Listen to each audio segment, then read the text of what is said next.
kon nag dañuy daal di jublu ci ponk bu njëkk bi ñeel wàllum garde à vue Maimouna Ndour Faye démb ci interview bi nga xam ne mi ngi ko doon amal ak Madiambal Diagne ginnaaw loolu nga xam ne moom moo di gendarmerie bu Ouakam daal di defoon foofu descente daal di koy yóbbu en garde à vue Babacar.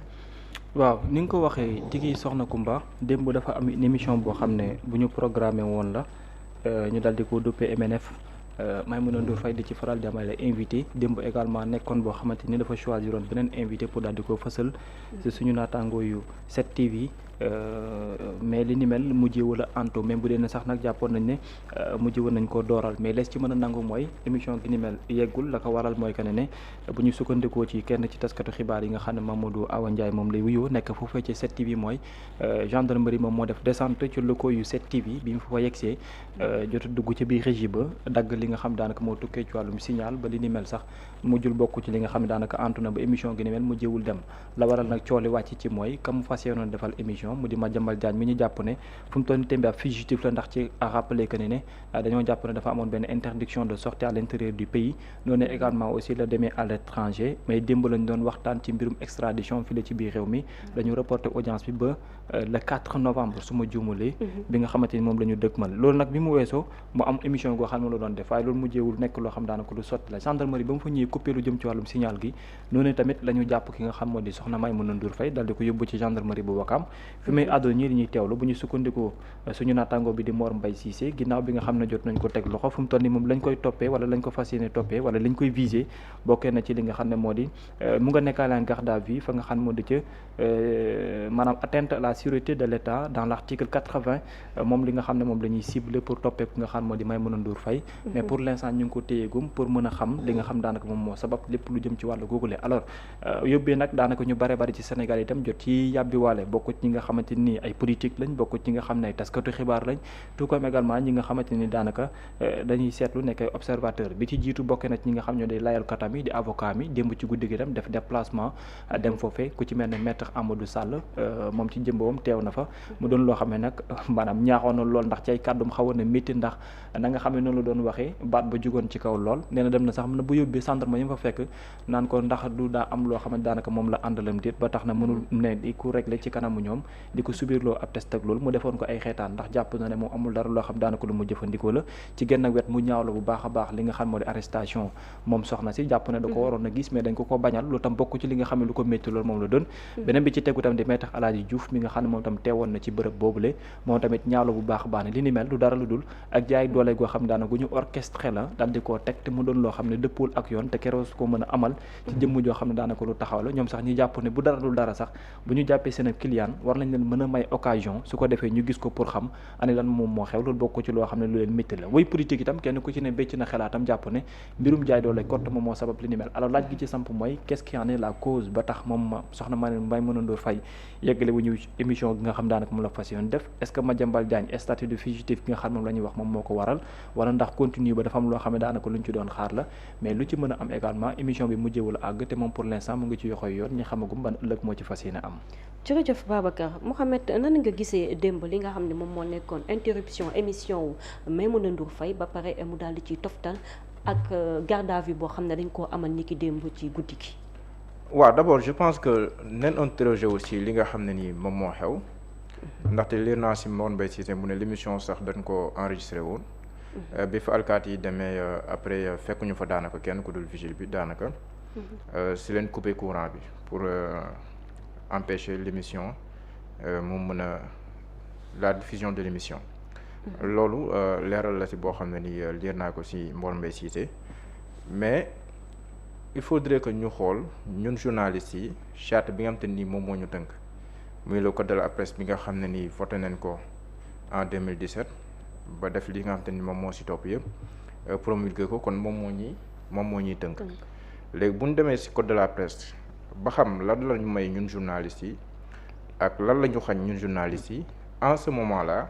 après ku nekk mën na tirer ay leçons par rapport ak li nga xam ne nii moom moo xew.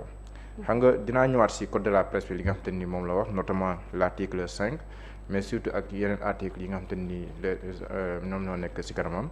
mais sur la forme am na sax ñoo xam ne ni am na ci problème par exemple ñu naan présentation Madiambal est-ce qu'on doit le présenter comme un analyste politique dans le contexte actuel wala ndax da nga ko war a présenter comme quelqu'un qui a maillé à partir avec la justice loolu débat la ku si nekk gis naa ay professionnels des médias ku si mel ni Mame Goor Ngom directeur général du Big Gouv mu aussi mais tamit am na ñeneen ñu jàpp ne journaliste mën na interroger ku ko neex fu mu ko neexee dans des conditions définies mais ñu dem ci article 5 li mu wax ci code de la presse mi ngi ci paragraphe bi ñu duppee les droits des journalistes et des techniciens des médias article 5 mi ngi naan le journaliste et le technicien des médias ont le droit au libre accès de toutes les sources d'information et d'enquêter sans entrave sur toutes les formes d'intérêt public sous réserve du respect du secret défense, du secret de l'enquête et de l'instruction et de la réglementation applicable à l'accès à certains sites ou structures. Defe naa loolu leer na article 5 du code de la presse mi ngi wax ne que journaliste bi ak technicien des médias bi ñoom am nañ droit dem gëstu ci lépp loo xam ne nii war na leen a mën a jox ay xibaar yu wér te wóor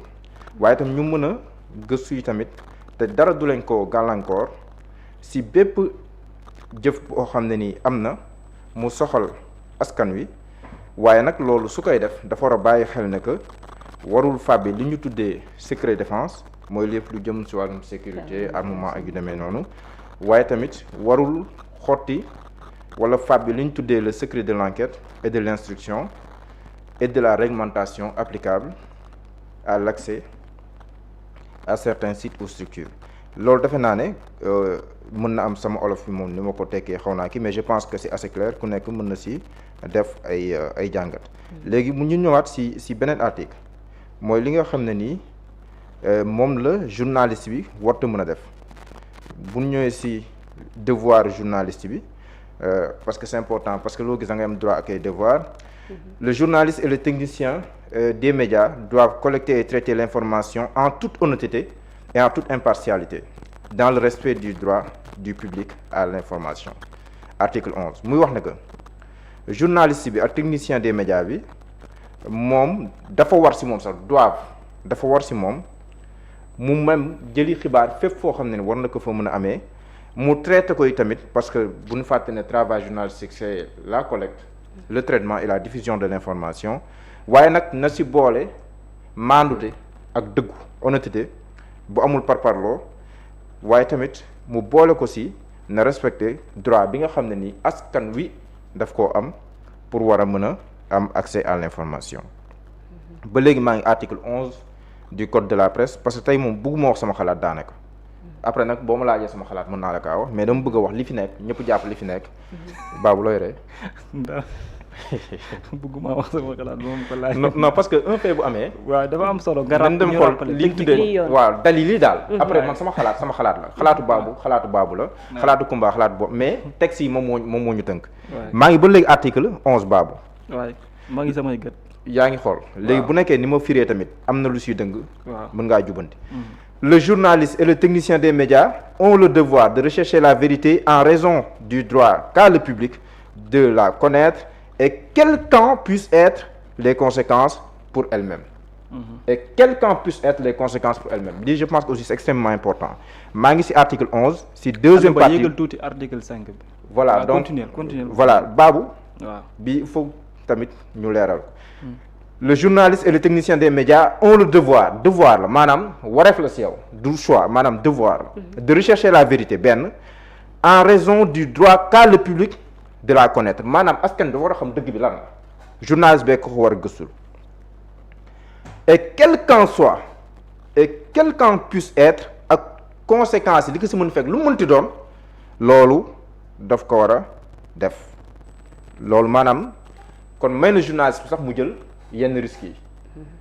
bu ko neexee sax mu def yenn saay na joueur uruguay bi defoon ki nekkoon Barça baabu attaquant ba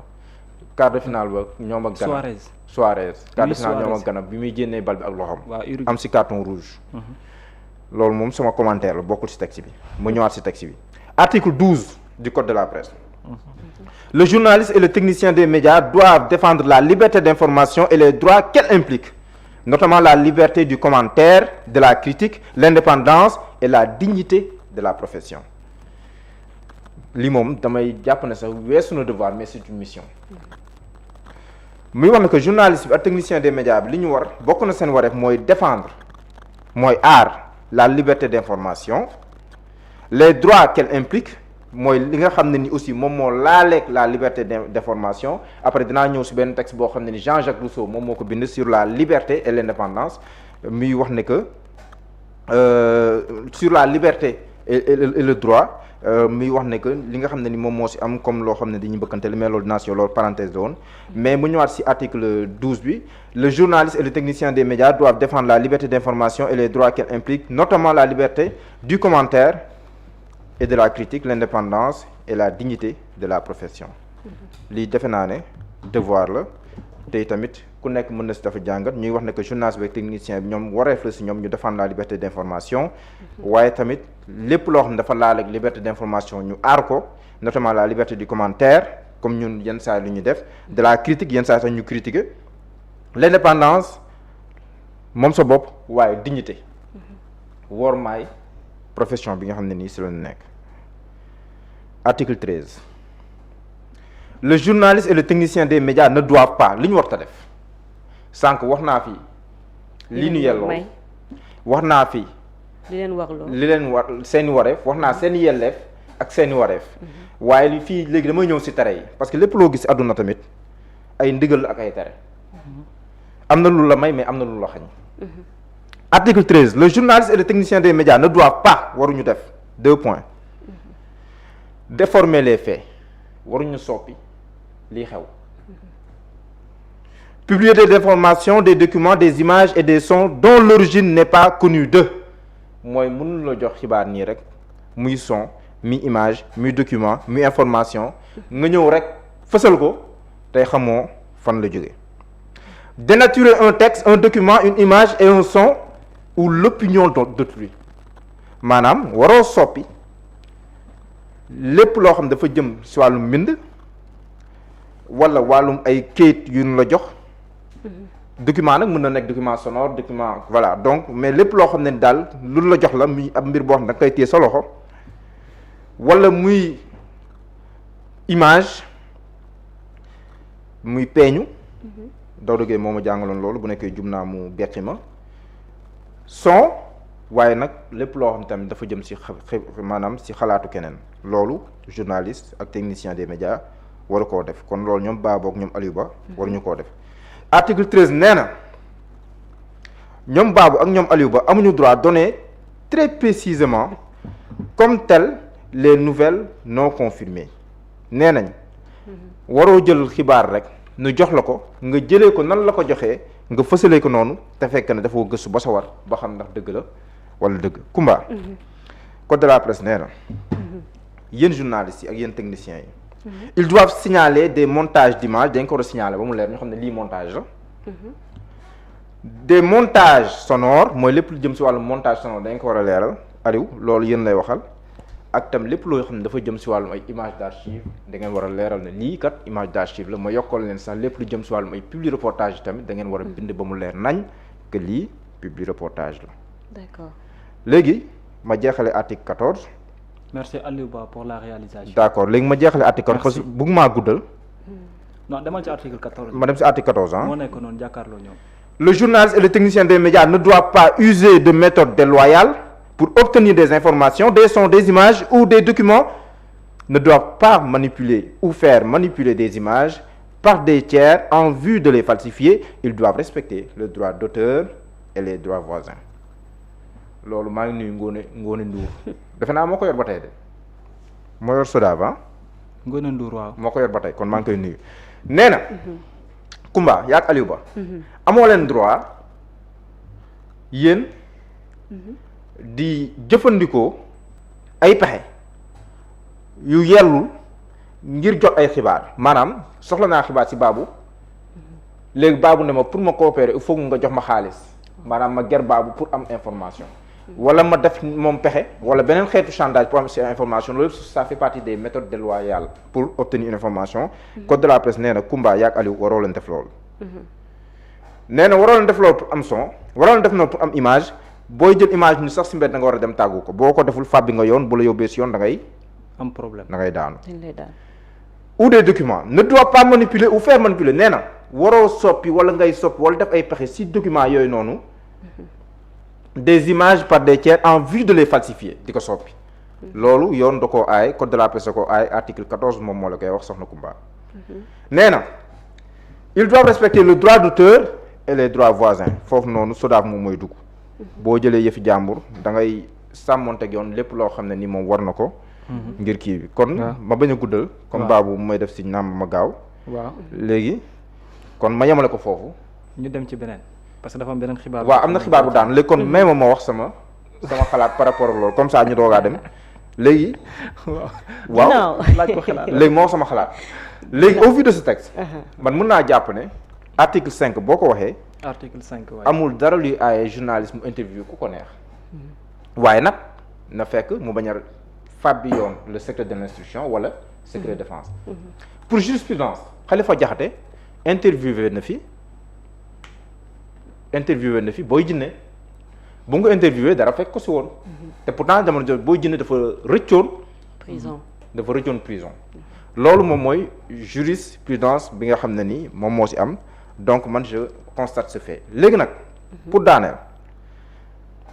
man su ma nekkoon journaliste dama koy wax devant la caméra su ma mënee am Madiambal Diagne dama koy am loolu je le dis en toute sincérité devant la caméra. Bien sûr. léegi la responsabilité de l'État mi émettre un mandat d'arrêt international contre Madiambal Diagne bu duggee ci réew mi li ñu njëkk a def mooy jàpp yóbbu ko kaso doogaa la jënd kon Madiambal Diagne bu defee émission télé day mel ni en quelque sorte dugg na ci biir réew mi ba jënnaat parce que même ñii di présenter journal ba nit ñoo xam bu ñuy présenter journal la ñuy wax merci de nous recevoir. merci d'être chez vous. kon day mel ni Madiambal Diagne dugg na ci biir réew mi or Madiambal Diagne bu duggee ci biir réew mi da nga ko war a jàpp est-ce que yaa ngi comprendre. kon man mën naa comprendre que l'État prenne des responsabilités Madiambal Diagne bi kat du fi def émission en direct muy koy diffuser si c'est parce que c'est un fugitif.